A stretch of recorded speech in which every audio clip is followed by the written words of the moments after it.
नमस्कार दोस्तों, आदर्श coaching classes में आप सबका स्वागत है।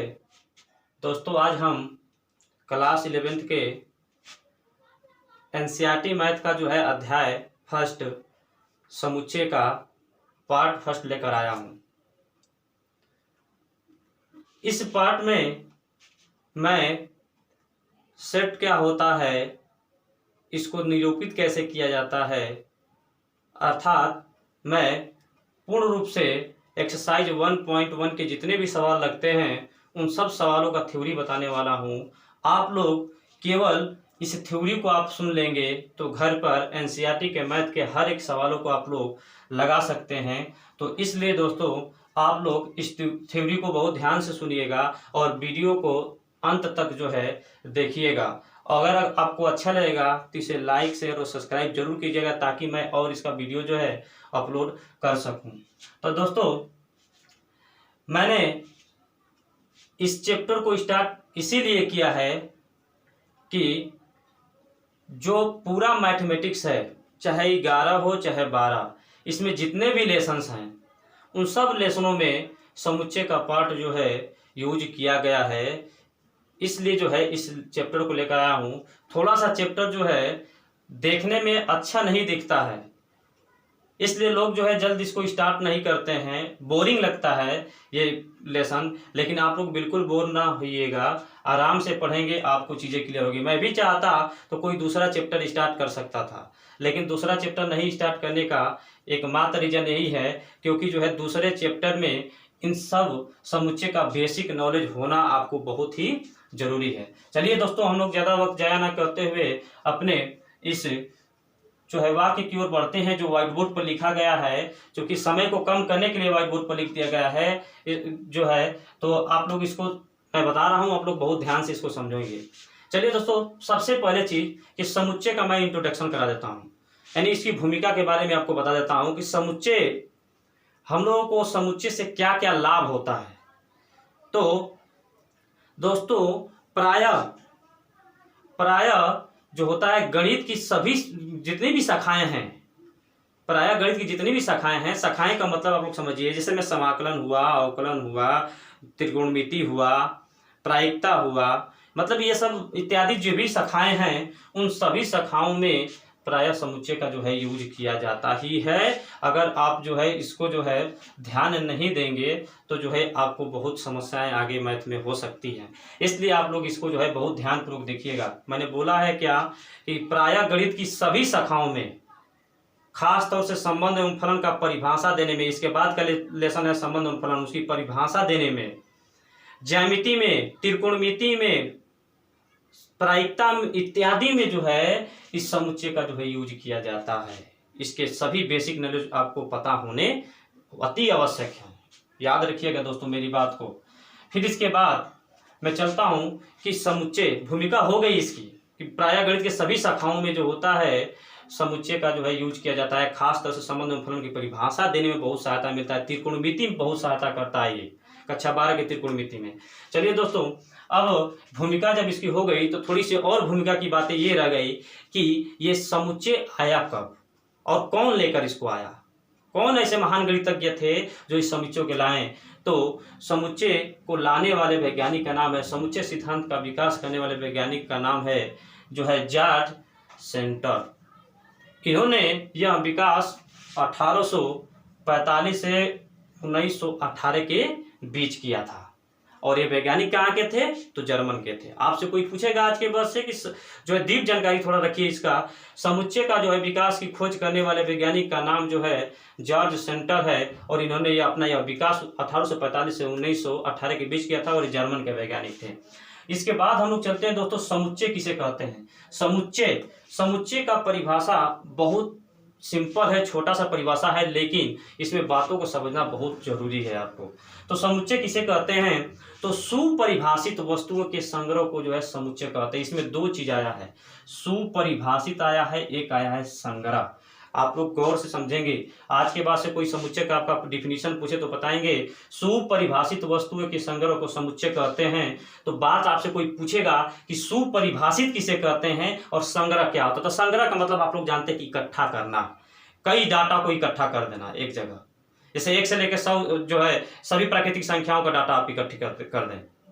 मतलब आपको ये हुआ कि संग्रह का मतलब हो गया इकट्ठा करना होता है। चलिए तो क्लियर हो गया, लेकिन सुपरिभाषित क्या होता है इसके बारे में मैं आपको जो है बताने चला हूँ। नीचे कुछ जो है आपको जो है संग्रह दे दिया गया है, नीचे संग्रह दिया गया है, इसी के माध्यम से मैं आपको समझाऊंगा कि सुपरिभाषित वस्तुएं जो है क्या होती है। तो संग्रह का मतलब आप लोग जान गए कि इकट्ठा करना। जैसे में भारत की नदियां को जो है डेटा बनाना चाहें आप तो नहीं बना सकते। गंगा, यमुना जो है, सरस्वती, ब्रह्मपुत्र आदि जो है जो नदियां हमारे भारत के हैं, सबका आप डाटा बना सकते हैं कि नहीं बना सकते हैं? बना सकते हैं। अंग्रेजी वर्णमाला का जो है स्वर यानी AEIOE, इसका डाटा बन गया कि नहीं बन गया? बन गया। 10 से कम विषम प्राकृतिक संख्या 10 से कम जो है विषम प्राकृतिक संख्या 1 से शुरू होती है, आपको पता है। और 10 से कम विषम प्राकृतिक संख्या तो 1 से शुरू हुआ, 3, 5, 7, 9, 11 नहीं हो, क्योंकि 10 से अधिक हो जाएगा वो, तो ये प्राकृतिक संख्या होगी कि नहीं हुई? 210 के अभाज्य गुणनखंड, 210 के अभाज्य गुणनखंड। अभाज्य का मतलब होता है कि जो स्वयं से कटे, यानी 210 जो है 210 के अभाज्य गुणनखंड मतलब 2 स्वयं से कटता है, 3 स्वयं से कटता है, 5 स्वयं से कटता है, 7 स्वयं से कटता है, और ये चारों का चारों जो है इसको जो है विभाजित कर देगा कि नहीं कर देगा? तो अभाज्य गुणनखंड 2, 3, 5, 7 होगा। समीकरण इतना का जो है मूल 2 या 3, इसको हल्के में 2 या 3 मिलेगा। लेकिन यहाँ पर बातें ये हुई दोस्तों, हमको सुपरिभाषित सीखना है। ये तो संग्रह, मान लीजिए कि संग्रह का कुछ उदाहरण रहा, संग्रह का 5 उदाहरण आपके सामने रख दिया गया है, लेकिन हमको सुपरिभाषित का अर्थ समझना है। तो सुपरिभाषित का मतलब होता है कि जो है निश्चित निर्णय कर लेना कि वह वस्तु संग्रह में है कि नहीं है।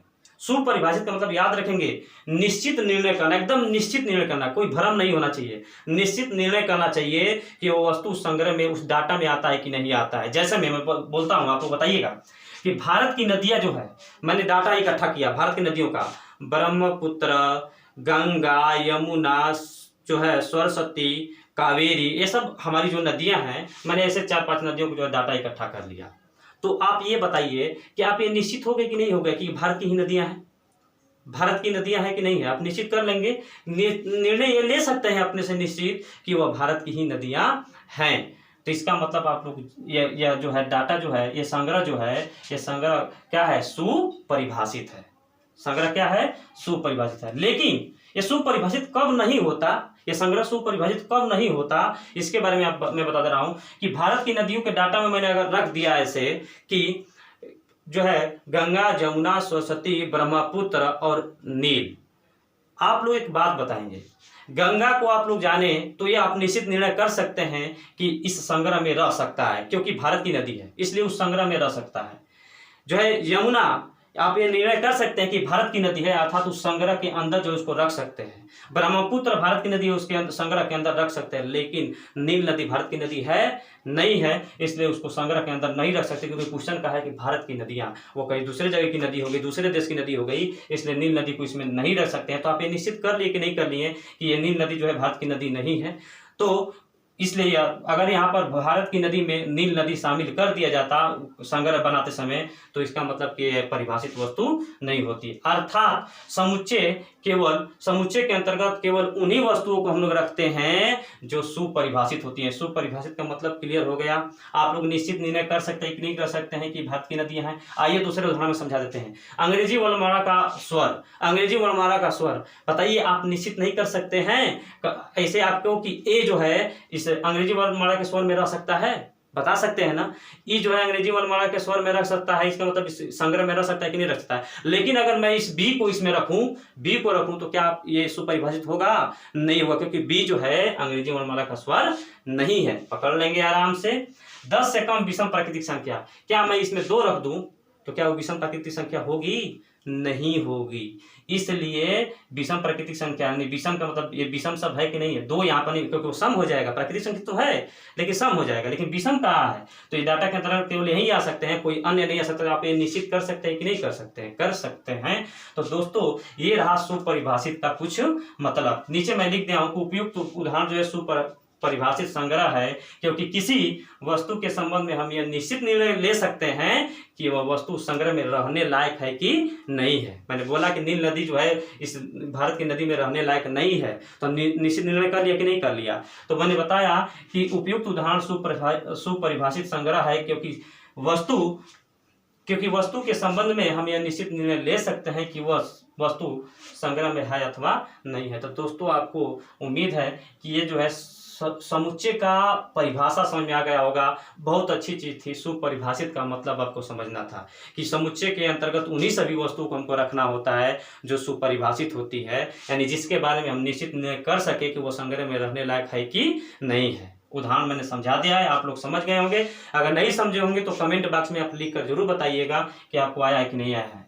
फिर इसके बाद समुच्चय के बारे में कुछ इंपॉर्टेंट महत्वपूर्ण नोट्स यहाँ पर लिख दिया गया है कि समुच्चय को क्या क्या होता है। तो समुच्चय जो होते हैं, जो सेट्स होते हैं, उसको प्रायः अंग्रेजी वर्णमाला के जो है बड़े अक्षरों के द्वारा निरूपित किया जाता है। आज के बाद से याद रखिएगा, समुच्चय को प्रायः अंग्रेजी वर्णमाला के बड़े अक्षरों के द्वारा ही दिखाया जाता है और समुच्चय के अवयवों को वर्णमाला के छोटे अक्षरों के द्वारा निरूपित किया जाता है। जैसे मैं आपको एक बात बताता हूँ, जैसे में यही एक आपका उदाहरण था। अब आप लोग को दो चीजें क्लियर नहीं हो पा रही होंगी।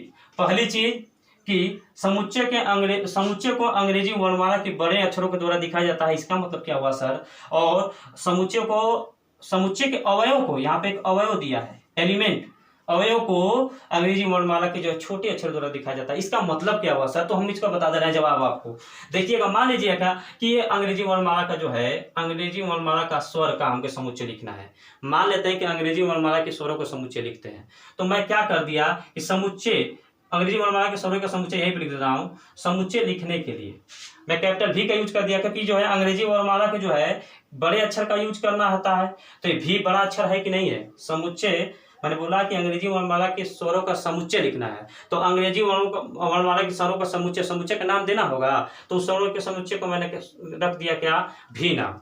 और इसके अंदर क्या क्या आएगा? वावेल के अंदर ए, ई, आई, ओ, यू, इसको मझोले कोष्टक में लिखेंगे और इसमें अगर इसको कैपिटल कर देंगे तो ये गलत हो जाएगा, क्योंकि समुच्चय के अवयव को, समुच्चय का अवयव क्या होगा? समुच्चय तो ये हुआ, समुच्चय तो भी हुआ, समुच्चय का अवयव क्या हुआ कि जो मझोले कोष्टक के अंदर वाली बातें हैं, ये समुच्चय के अंदर के ये सब अवयव हैं। यानी ए अवयव है, ई अवयव है, आई अवयव है, ओ और यू, ये सब क्या है? अवयव। और ये क्या है? समुच्चय।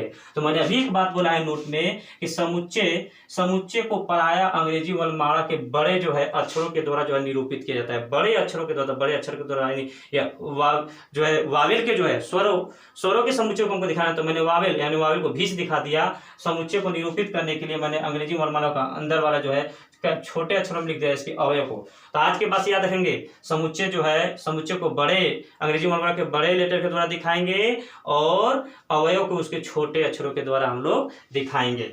अगली चीज मैंने बोला है कि समुच्चय को मझोले कोष्टक में लिखा जाता है। आप लोग देखेंगे, ये देखिए दोस्तों कि समुच्चय के अवयव को हमेशा मझले कोष्टक में लिखते हैं। देखिए, मझले कोष्टक में लिखे हैं कि नहीं लिखे हैं? लिखे हैं दोस्तों, याद रखेंगे। और एक बहुत ही महत्वपूर्ण इसमें नोट है कि यदि ए समुच्चय ए का अवयव है, मान लेते हैं समुच्चय को हमेशा कैपिटल लेटर से दिखाते हैं, याद रखिएगा, समुच्चय को हमेशा कैपिटल लेटर से दिखाते हैं और अवयव को जो है हमेशा स्मॉल लेटर से दिखाते हैं। यदि ए, स्मॉल ए समुच्चय ए का अवयव हो तो इसे हम लोग क्या कहते हैं? Small A epsilon. इसको ये ऐसे बनाकर, अगर ऐसे कर दिया जाए तो ये एप्सिलॉन कर पढ़ाता है। क्या पढ़ाता है ये? एप्सिलॉन, यानी स्मॉल ए एप्सिलॉन ए लिखते हैं। अगर आपसे कोई क्वेश्चन कर दे कि ए समुच्चय ए का अवयव है तो इसे हम लोग इस तरीके से निरूपित करेंगे, A epsilon A small A epsilon A लिखते हैं। और इस एप्सिलॉन के बारे में मैं आपको बता देता हूं कि एप्सिलॉन जो होता है यूनानी प्रतीक है। एप्सिलॉन यूनानी प्रतीक है, इसका अर्थ अवयव है होता है। एप्सिलॉन का मतलब क्या होता है? अवयव है होता है। इसका मैं मतलब एक और उदाहरण दिखा देता हूं आपको कि अगर कह देगा कि बी समुच्चय ए का अवयव है, बी समुच्चय ए का अवयव है, कौन? बी, तो अवयव को हमेशा छोटे अक्षर में दिखाएंगे। समुच्चय ए का अवयव है तो इसको ऐसे दिखाएंगे कि बी एप्सिलॉन ए, मतलब आप समझ जाएंगे कि बी अवयव है किसका? ए का, क्योंकि एप्सिलॉन का अर्थ होता है अवयव है, यानी बी अवयव है एप्सिलॉन ए का। तो दोस्तों ये रहा आपकी कुछ बेसिक जो है नॉलेज, जिसको आपको जानना समुच्चय में बहुत जरूरी है। मैंने जैसा कि बोला है, आप लोग ख्याल कर लेंगे कि इस चैप्टर को हर कोई तुरंत शुरू नहीं करता है, क्योंकि ये जो है थोड़ा सा बोरिंग लगता है। लेकिन आप लोग बिल्कुल कतई ना घबराइए, क्योंकि एक एक चीज मैं आपको समझा दूंगा। एकदम लेक्चर जो है, अगर आप लोग अगर एक बार नहीं समझे तो दोबारा आप देखिएगा, ताकि आपको ये पूरी की पूरी मैथमेटिक्स की चीजें समझ में आए। अगर इसको आप जानते हैं तो आपको पूरा 11 क्लास का मैं गारंटी देता हूँ, एक एक पोर्शन आपको समझ में आ जाएगा। तो ये रहा है आपका। और साथ ही साथ एक यहाँ पर मैं नोट लिखा हूं कि इस चैप्टर को क्लास 12 के स्टूडेंट को भी जरूर कहें देखने के लिए, क्योंकि क्लास 12 का पहला चैप्टर संबंध एवं फलन है, इसको जाने बिना संबंध एवं फलन को जो है सीखना जो है पॉसिबल नहीं है। इसलिए जो है आप लोग जो है इस चीजों को देखेंगे। अगला पॉइंट मैं बताता हूं इसका। अब अगला हेडिंग आपका होगा, बहुत इंपॉर्टेंट चीज अगला मैं बताने जा रहा हूं, देखेंगे दोस्तों।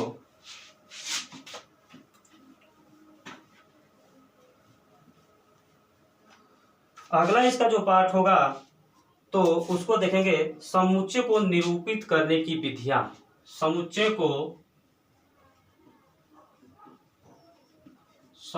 को निरूपित करने की विधियां।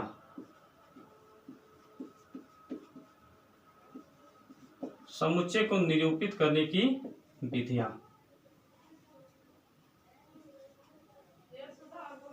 समुच्चय को जो कैसे जो है निरूपित किया जाता है, उसकी विधि को हम लोग सीखते हैं दोस्तों। बहुत इंपॉर्टेंट है, बहुत इंपॉर्टेंट है। और इसी विधि पर, यही जो थ्योरी मैं बताने जा रहा हूं, इसी पर एक्सरसाइज जो है 1.1 का सभी सवाल लग जाएगा। एक भी सवाल ऐसा नहीं होगा जो आप न लगा पाए। सभी क्वेश्चन को आप लगा सकते हैं। किस पर? समुच्चय को निरूपित करने की विधियों को जानने के बाद। तो समुच्चय को निरूपित करने की दो विधियां होती है। पहला होता है रोस्टर या सारणीबद्ध रूप।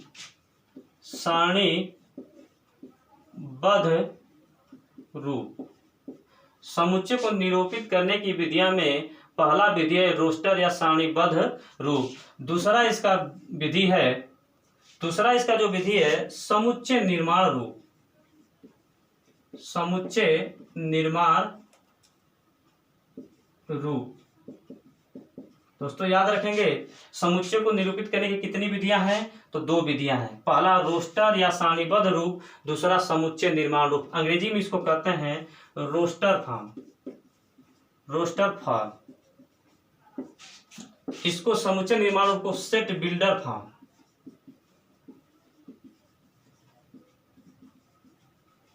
इस बातों को बहुत गौर से आप देखेंगे।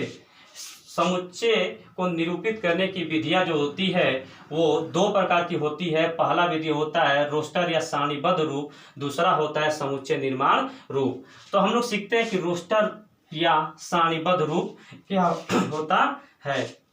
तो रोस्टर या सारणीबद्ध रूप जो है, इसके बारे में थोड़ी सी चर्चा कर लिया जाए तो रोस्टर रूप में समुच्चय के सभी अवयव को सूचीबद्ध किया जाता है। याद रखेंगे, हम पहला बताने जा रहे हैं रोस्टर या सारणीबद्ध रूप। यानी रोस्टर या सारणीबद्ध रूप में सभी अवयव को सूचीबद्ध किया जाता है। तो रोस्टर या सारणीबद्ध रूप में सभी अवयव को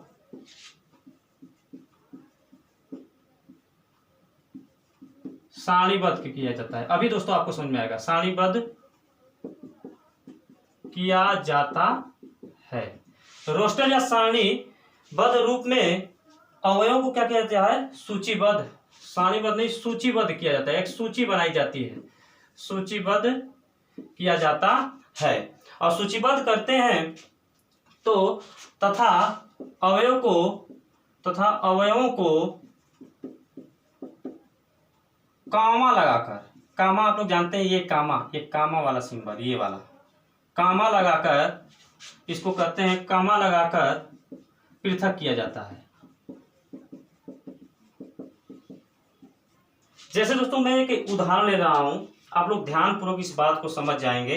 मैंने बोला क्या है, रोस्टर या सारणी रूप में सभी अवयव को सूचीबद्ध किया जाता है, सूचीबद्ध किया जाता है तथा अवयव को जो है कॉमा लगाकर अलग किया जाता है। जैसे एक एग्जांपल मैं लेता हूँ, रोस्टर फॉर्म क्या होता है। जैसे मैं कह रहेगा कोई कि अंग्रेजी वर्णमाला के स्वरों को रोस्टर फॉर्म में लिखिए, सभी स्वरों को का रोस्टर रूप। जैसे अंग्रेजी वर्णमाला के सभी स्वरों का रोस्टर रूप। अगर कोई आपसे क्वेश्चन पूछ दे कि अंग्रेजी वर्णमाला के सभी स्वरों को रोस्टर रूप में लिखिए, सभी स्वरों को जो है रोस्टर रूप में लिखकर समुच्चय बनाइए।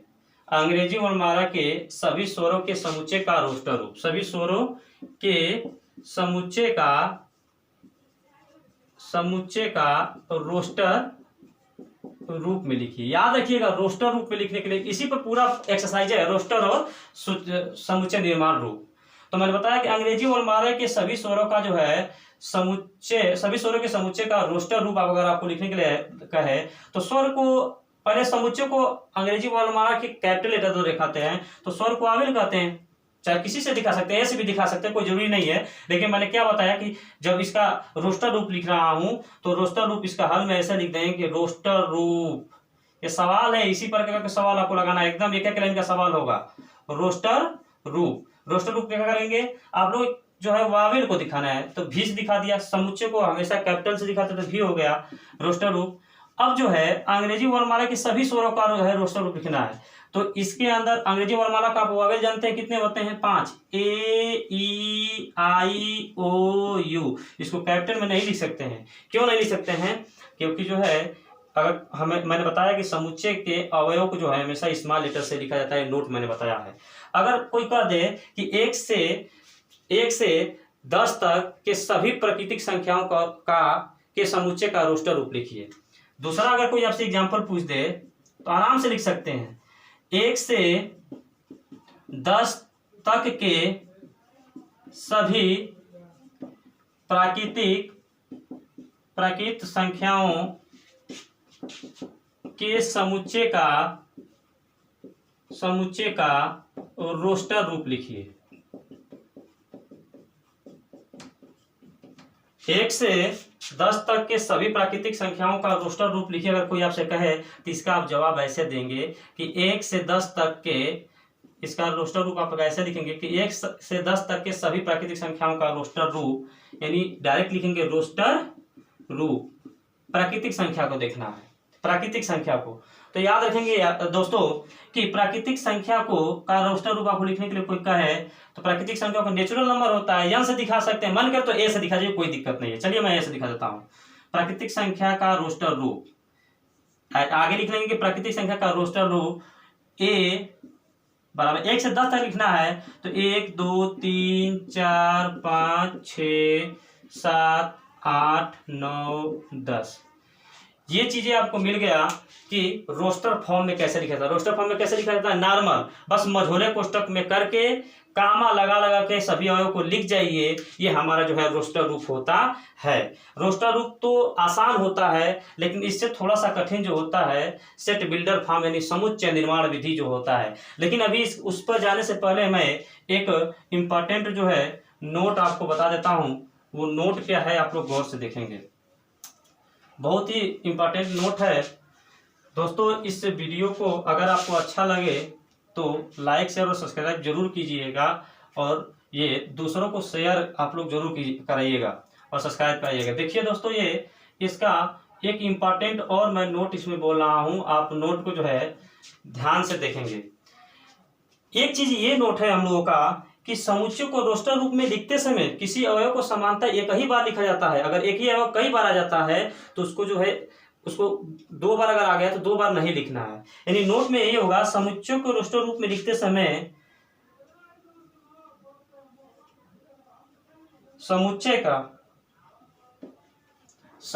को कोई भी समुच्चय दिया जाएगा, समुच्चय को रोस्टर रूप में लिखते समय समुच्चय को रोस्टर रूप में लिखते समय समांतर किसी अवयव को मतलब समझ गए आप लोग कि समुच्चय के अंदर के जो भी एक एक पार्ट होते हैं सब अवयव कहा जाते हैं। समुच्चय को रोस्टर रूप में लिखते समय किसी अवयव को सामान्यतः एक ही बार लिखा जाता है। एक ही बार लिखा जाता है। एक ही बार लिखा जाता है। जैसे आपको समझाता हूं दोस्तों, कहेंगे शब्द स्कूल में प्रयुक्त अक्षरों का समुच्चय। शब्द स्कूल में प्रयुक्त अक्षरों का समुच्चय। प्रयुक्त अक्षरों का समुच्चय को अगर आपसे लिखने के लिए कहे समुच्चय, तो शब्द स्कूल में प्रयुक्त अक्षरों के समुच्चय को हमेशा मझोले कोष्ठक में दिखाते हैं। हमेशा किसमें दिखाते हैं? मझोले कोष्ठक में। और मैंने बताया है कि अंग्रेजी वर्णमाला का कैपिटल लेटर में अंदर का चीजें लिखी जाती है। तो बताइए, यस हो जाएगा, फिर सी हो जाएगा, फिर एच हो जाएगा, फिर ओ हो जाएगा, फिर ओ, फिर यल। ऐसा नहीं करना है। ओ कितना बार आ गया? 2 बार आ गया। एक अवयव को केवल एक ही बार लिखना है, इसलिए यहां पर एक ओ नहीं रहेगा। क्या हो जाएगा हमारा? बस एक ही ओ होगा। मतलब कि मेरा कहने का मतलब यही हुआ कि समुच्चय ए को रोस्टर रूप में, ये रोस्टर रूप तो है, ये कैसा रूप है? रोस्टर रूप है। तो मैंने बोला कि समुच्चय ए को रोस्टर रूप में लिखते समय किसी अवयव को सामान्यतः एक ही बार लिखा जाता है। एक से अधिक बार अवयव को नहीं लिख सकते हैं। एक अवयव को केवल एक ही बार समुच्चय में लिखा जाता है। अर्थात यस एक बार है तो एक बार तो लिख दिया, सी एक बार है तो इसको तो लिख दिया गया, यच एक बार है तो इसको तो लिखा गया। लेकिन ओ 2 बार है। जब 2 बार ओ है तो उसको एक ही बार लिखना होगा। तो ये हो गया, और ये यल एक बार था तो ये लिख दिया गया। तो ये रहा रोस्टर रूप। क्लियर हो गई आपको। अब इसके बाद आता है जो है सेट बिल्डर फॉर्म। क्या आता है दोस्तों? Set builder form. अगर दोस्तों आप लोग इस जो है एक्सरसाइज को लगाना चाहते हैं तो एक और इसका फॉर्म आपको सीखना होगा। वो फॉर्म जो है अगर आप नहीं सीखते हैं तो आपको बहुत समस्याएं होंगी। Set builder form. Set builder form क्या है इसको देख लेते हैं। दूसरा जो हम लोग का है क्या? दूसरा समुच्चय निर्माण विधि। समुच्चय निर्माण विधि। समुच्चय निर्माण विधि। ये देखते हैं set builder form. Set builder form. Set builder form बहुत ध्यान से देखेंगे। सेट बिल्डर फॉर्म क्या होता है? समुच्चय निर्माण विधि। समुच्चय निर्माण विधि में थोड़ा इंक डाल लिया जाए। समुच्चय निर्माण विधि में दोस्तों देखेंगे, समुच्चय निर्माण विधि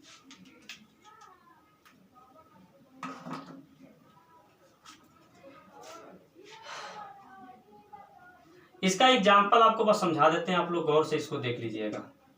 बस एग्जाम्पल ये क्या होता है, क्योंकि वीडियो बहुत लॉन्ग हो जाता है। एग्जाम्पल समझ जाएंगे, समुच्चय निर्माण विधि आपको समझ में आ जाएगी। जैसे मैं आपसे कहूं कि इसको हम लिख सकते हैं कि जैसे अंग्रेजी वर्णमाला के सभी स्वरों का जो है समुच्चय निर्माण विधि में आप लिखिए। सभी स्वरों का जो है समुच्चय निर्माण विधि में लिखिए। अंग्रेजी वर्णमाला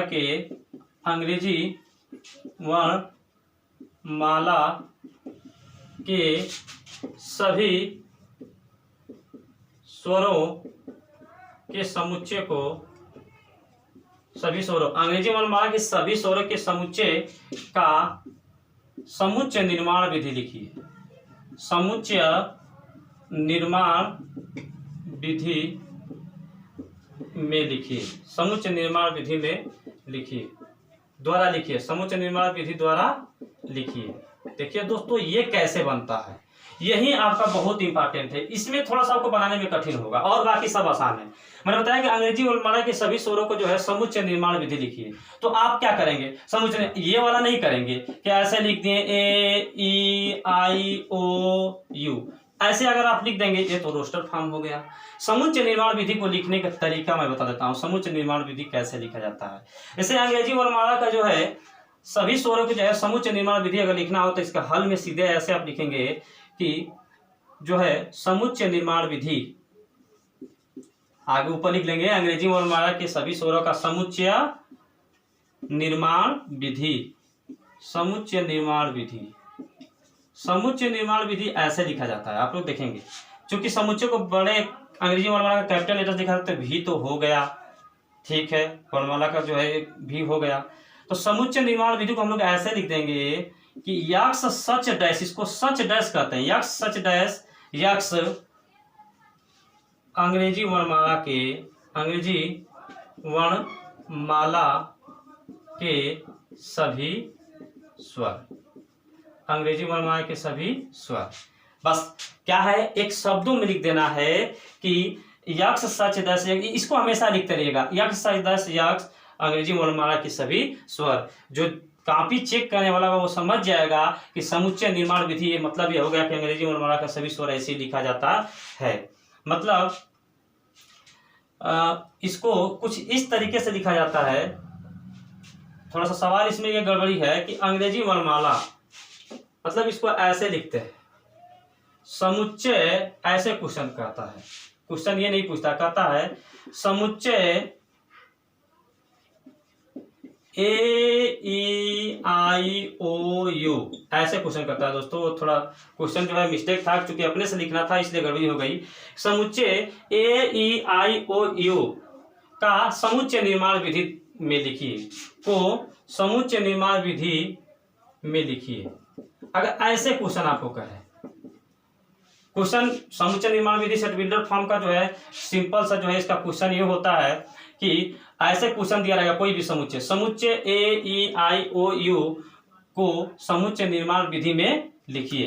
तो समुच्चय निर्माण विधि में लिखने के लिए आपको पता हो जाना चाहिए, ये तो रोस्टर फॉर्म है ऊपर वाला, ये तो रोस्टर फॉर्म है। जब ये रोस्टर फॉर्म है तो इसको समुच्चय निर्माण रूप में कैसे लिखेंगे, तो इसको शब्द आप जानते हैं कि अंग्रेजी वर्णमाला क्या है, वावेल है। तो इसको लिखने का तरीका ये है कि जब वावेल है यानी स्वर है तो लिख देंगे भी, कैपिटल भी, ए भी लिख सकते हैं, कैपिटल भी इज इक्वल टू यक्ष सच दस, हमेशा इसको लिखना है, यक्ष सच दस यक्ष अंग्रेजी वर्णमाला के सभी स्वर। ये हुआ समुच्चय निर्माण विधि। एक छोटा सा एग्जांपल और दोस्तों मैं आपको दे देता हूं, उस एग्जांपल के थ्रू आप लोग जो है सेट बिल्डर फॉर्म को आप आराम से समझ सकते हैं।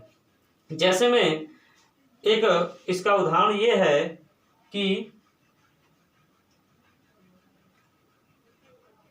जैसे ऐसे क्वेश्चन, एक एग्जांपल दे दिया है और इसको समझेंगे, इसको समुच्चय निर्माण रूप में कैसे लिखेंगे। आराम से रोस्टर फॉर्म तो आराम से कर लेंगे, लेकिन समुच्चय निर्माण रूप को आप लोग को लिखना जानना है। कह देगा क्वेश्चन ये कि समुच्चय A इज इक्वल टू 1491625 का समुच्चय निर्माण रूप लिखिए, का समुच्चय निर्माण रूप लिखिए।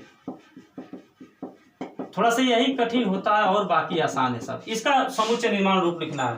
तो इसका हल देखिए दोस्तों क्या होता है। इसका हल थोड़ा सा इंक कम हो गया है, वीडियो लंबा हो जाएगा तो इंक डाल लिए होते हैं। समुच्चय निर्माण रूप, इसका समुच्चय निर्माण रूप कैसे आप लोग लिखेंगे, तो लिखने का तरीका इसका यही होगा कि जैसे ये है, देखिए दोस्तों ये समुच्चय A इज इक्वल टू इतना है, तो इसको समुच्चय निर्माण रूप में पहले इतना लिखेंगे, समुच्चय निर्माण रूप इतना तो लिखेंगे। समुच्चय निर्माण रूप, समुच्चय का नाम कैपिटल लेटर से लिखते हैं, A लिख देंगे। फिर मैंने बोला कि यक्ष सच डैश यक्ष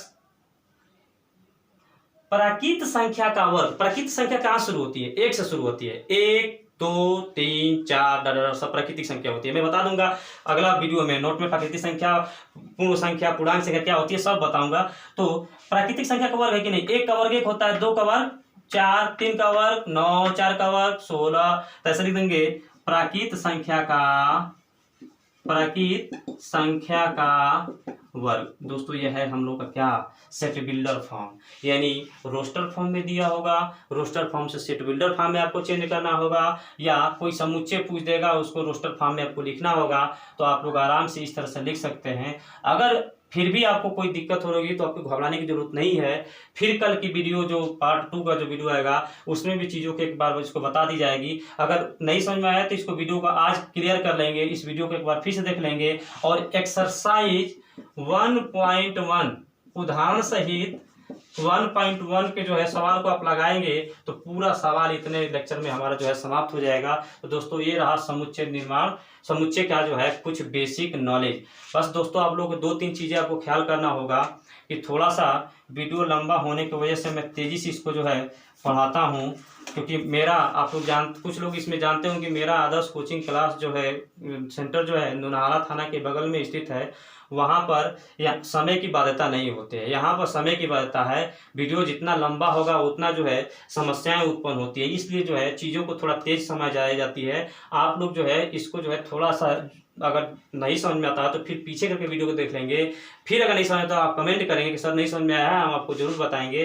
तो दोस्तों अगर आपको ये वीडियो अच्छा लगा है तो लाइक शेयर और सब्सक्राइब जरूर कीजिएगा और दूसरों को भी कराइएगा, ताकि जो है मैं और अच्छे से ऐसे वीडियो को अपलोड कर सकूं। और एक चीज़ आप लोग ख्याल कीजिएगा, इस चैप्टर को मैंने जो पूरा मैथमेटिक्स का जो बच्चों को सबसे बोरिंग चैप्टर लगता है उस चैप्टर को स्टार्ट किया हूं। तो आप लोग बिल्कुल ना घबराएं, आराम से पढ़ें, क्योंकि शुरू की थोड़ी सी दिक्कतें जो है आगे आपको जो है बहुत ही हेल्प कर सकती होगी, हेल्पफुल होगी, 100% होगी। मैंने बोला पहले ही कि मैं भी चाहता तो जो है किसी दूसरे चैप्टर को शुरू कर दिया होता और आपको बहुत अच्छे से समझ में आता, लेकिन इसके बिना सब अधूरा है। डीप आपको मैथ पढ़ाएंगे।